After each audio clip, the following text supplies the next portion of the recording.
जय Shri Shyam. Welcome back to किंदर family. आज मैं आपके साथ मोक्षदा एकादशी की कथा लेके आई हूँ। तो शुरू करते हैं गणेश वंदना से। वक्रतुंड महाकाय सूर्यकोटि संप्रभा निर्विघ्नं कुरु मे देव सर्वकार्येषु सर्वदा। जय गुरुदेवाय नमः। ओम नमो भगवते वासुदेवाय। तो मोक्षदा एकादशी का व्रत आप जैसे जानते हैं इसमें ही हमारी वैकुंठ एकादशी भी पड़ रही है। तो साल में एक बार वृंदावन में जो मंदिर है रंगनाथ जी का, एक बार ही उनके दरवाजे खुलते हैं। स्वर्ग जो बोलते हैं ना, वैकुंठ दरवाज़ा एक बार खुलता है। वहाँ से अगर निकलने तो बहुत अच्छा होता है। किस्मत वाले होते हैं जो निकलते हैं। हमें फिर ठाकुर जी के दर्शन लिखे ही होते हैं, पक्का स्वर्ग मिलता ही उन लोगों को। तो इस तरह से अब आ नहीं जा सकते थे, कोई नहीं, ठाकुर जी की पूजा जितना हो सकता है जाप करेंगे। इस तरह से ठाकुर जी के लिए कुछ भी भोग बनाएंगे प्यार से। तो ज़्यादा से ज़्यादा मौन रहेंगे कुछ देर के लिए, इस तरह से व्रत रखेंगे। मोक्षदा एकादशी का महत्व। धर्मराज युधिष्ठिर कहने लगे कि भगवान, मैंने मार्गशीर्ष कृष्ण एकादशी अर्थात उत्पन्ना एकादशी का सविस्तार वर्णन सुना। अब आप कृपा करके मुझे मार्गशीर्ष माह के शुक्ल पक्ष की एकादशी के विषय में भी बतलाइए। इस एकादशी का क्या नाम है तथा इसे किसने किया है, इसका क्या विधान है, इसकी विधि क्या है, इसका व्रत करने से क्या फल मिलता है। कृपया ये सब विधान पूर्वक मुझे कहिए। आप पूरी विधि बताइए, भगवान जी से बोलते हुए। फिर भगवान कृष्ण बोले, मार्गशीर्ष माह के शुक्ल पक्ष में आने वाली एक एकादशी में को मोक्षदा एकादशी कहते हैं। और ये व्रत मोक्ष देने वाला होता है। चिंतामणि के समान सब कामनाओं को पूर्ण करने वाला होता है, जिससे अपने जो पूर्वज होते हैं हमारे, जो उनको दुखों से ना उनको मुक्ति मिलती है हमारे पूर्वजों को। इसका महात्म मैं तुमसे कहता हूँ, ध्यानपूर्वक सुनो। मोक्षदा एकादशी व्रत कथा इस प्रकार है। गोकुल नाम के नगर में वे खानस नामक राजा राज्य करता था, और उसके राज्य में चारों वेद के ज्ञाता जो ब्राह्मण थे वो रहते थे। वह राजा अपनी प्रजा का पुत्रवत पालन करता था। एक बार रात्रि में राजा ने एक स्वप्न देखा कि उसके पिता नरक में हैं। उसे बड़ा आश्चर्य हुआ। प्रातः वे विद्वान ब्राह्मणों के पास गया और फिर उसको स्वप्न आया और उसने बताया, जो मेरे को स्वप्न आया था उसके बारे में सुनाया। उसने सबको कहा, मैंने अपने पिता को नरक में कष्ट उठाते देखा है। उन्होंने मुझसे कहा कि पुत्र मैं नरक में पड़ा हूँ, यहाँ से तुम मुझे मुक्त कराओ। जब से मैंने ये वचन सुने हैं तब से मैं बहुत बेचैन हूँ, चित्त में बड़ी ही अशांति रहती है। तो इस तरह से उन्होंने जो उनके पूर्वज थे उन्होंने उनसे कहा, बहुत अशांति रहती है, मुझे इस राज्य, धन, पुत्र, स्त्री, हाथी, घोड़े आदि से कुछ भी सुख प्रतीत नहीं होता है, क्या करूं?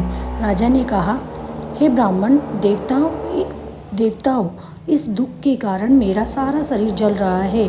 अब आप कृपा करके कोई तप, दान, व्रत आदि ऐसा उपाय बताइए जिससे मेरे पिता को मुक्ति मिल जाए। उस पुत्र का जीवन व्यर्थ है जो अपने माता पिता का उद्धार ना कर सके। तो एक उत्तम पुत्र जो अपने माता पिता तथा पूर्वजों को उद्धार करता है, वे 1000 मूर्ख पुत्रों से अच्छा होता है। जैसे एक चंद्रमा सारे जगत में प्रकाश कर देता है, परंतु हजारों तारे नहीं कर सकते ना। तो ब्राह्मणों ने कहा, हे राजन, यहाँ पास ही भूत भविष्य वर्तमान के ज्ञाता पर्वत ऋषि का आश्रम है, आपकी समस्या का हल वे जरूर करेंगे। तो ऐसा सुनकर राजा मुनि के आश्रम गया। उस आश्रम में अनेक शांत चित्त योगी और मुनि तपस्या कर रहे थे। उसी जगह पर्वत मुनि बैठे थे। राजा ने मुनि को साष्टांग दंडवत किया। मुनि ने राजा से सांगोपांग कुशल पूछी। राजा ने कहा कि हे महाराज, आपकी कृपा से मेरे राज्य में सब कुशल हैं, लेकिन अकस्मात मेरे चित्त में अत्यंत अशांति होने लगी है। ऐसा सुनकर पर्वत मुनि ने आंखें बंद करके और भूत विचारने लगे। फिर बोले, हे राजन, मैंने योग के बल से तुम्हारे पिता के कुकर्मों को जान लिया है। उन्होंने पूर्व जन्म में कामातुर होकर एक पत्नी को रति दी, किंतु सोत के कहने पर दूसरी पत्नी को ऋतुदान मांगने पर भी नहीं दिया। उसी पाप कर्म के कारण तुम्हारे पिता को नरक में जाना पड़ा। तब राजा ने कहा, इसका कोई उपाय बताइए। मुनि बोले, हे राजन, आप मार्गशीर्ष एकादशी का उपवास करें और उपवास के पुण्य को अपने पिता को संकल्प कर दें। इसके प्रभाव से आपके पिता की अवश्य नरक से मुक्ति होगी। मुनि की वचन सुनकर राजा महल में आया और मुनि के कहना लगा मुनि के कहने अनुसार उसने कुटुंब सहित मोक्षदा एकादशी का व्रत किया और इसके उपवास का पुण्य उसने अपने पिता को अर्पण कर दिया।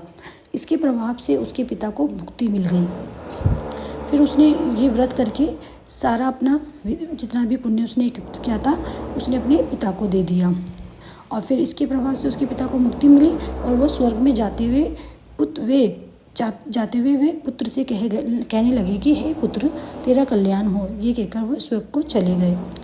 मार्ग 6 की शुक्ल पक्ष की मोक्षदा एकादशी को जो व्रत करते हैं उसके समस्त पाप नष्ट हो जाते हैं। इस व्रत से बढ़कर मोक्ष देने वाला कोई भी व्रत नहीं है।